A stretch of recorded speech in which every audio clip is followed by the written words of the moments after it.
Dua biji TKI kembali ditutup untuk tidak boleh mengirimkan TKI lagi ke Taiwan secara total. Jadi hingga saat ini totalnya ada 6 biji TKI yang dilarang mengirimkan TKI-nya ke Taiwan. Berikut alasannya. Jangan lupa subscribe ya.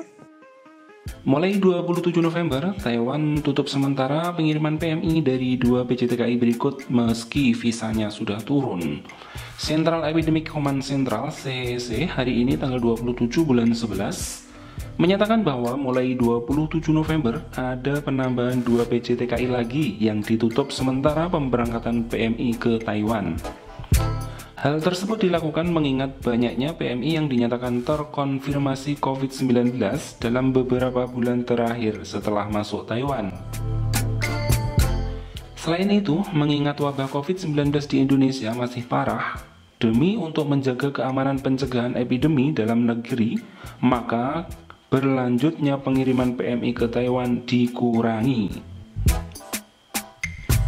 Adapun kedua biji TKI yang ditutup sementara adalah PT Latansa Lintas dan PT Prima Duta Sejati (PDS). Mulai saat ini, kedua biji TKI tersebut akan diberhentikan sementara memberangkatkan PMI untuk bekerja di Taiwan. Sejak tanggal 22 November sampai hari ini tanggal 27 November, jumlah kasus PMI yang dinyatakan terkonfirmasi COVID-19 dari PT Latansa Lintas sebanyak 3 orang. Sementara yang dari PT Prima Duta Sejati itu sebanyak 2 orang. Hingga saat ini, Taiwan telah menutup sementara pengiriman PMI yang diberangkatkan dari 6 biji TKI, yaitu PT Sentosa Karya Aditama, PT Vita Melati Indonesia, PT Eko Risti Berkarya, PT Graha Ayu Karsa, PT Latansa Lintas, dan PT Prima Duta Sejati. Terlepas dari apakah mereka PMI telah memperoleh visa atau belum, jika mereka diberangkatkan dari ke-6 PT tersebut maka akan ditangguhkan atau ditunda pemberangkatannya atau penerbangannya sampai biji TKI tersebut ditetapkan oleh Depkes Indonesia mendapat persetujuan dari Taiwan. Dalam siaran persnya hari ini tanggal 27 November, CEC Taiwan mengumumkan adanya 14 kasus baru terkonfirmasi COVID-19. 13 diantaranya adalah seorang PMI. Dari 13 tersebut, yang 12 orang terbang dalam satu pesawat.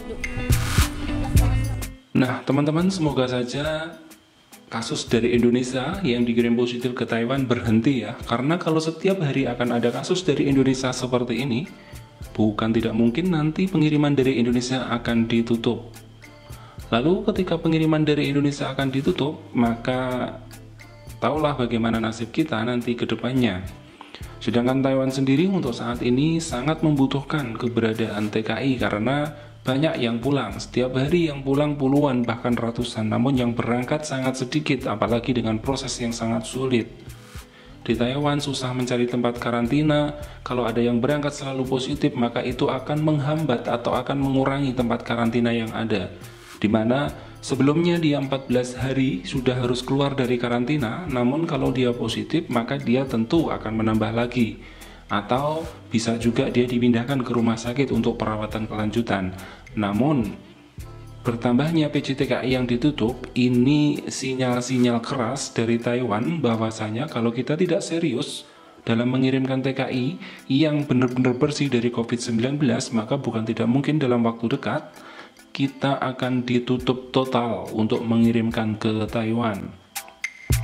Sementara hari ini, walaupun di Hong Kong itu ada lonjakan kasus yang sangat besar, namun tidak ada berita dari PMI ya.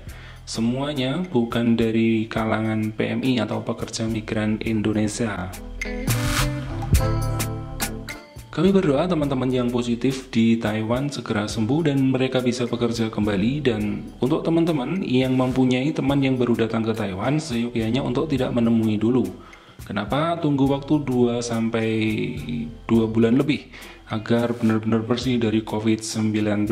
Nanti bisa liburan bareng jika sudah waktunya. Sekian informasi malam ini, semoga bermanfaat. Tetap jaya dalam bekerja, jaga diri dan jaga protokol kesehatan yang telah ditetapkan oleh pemerintah.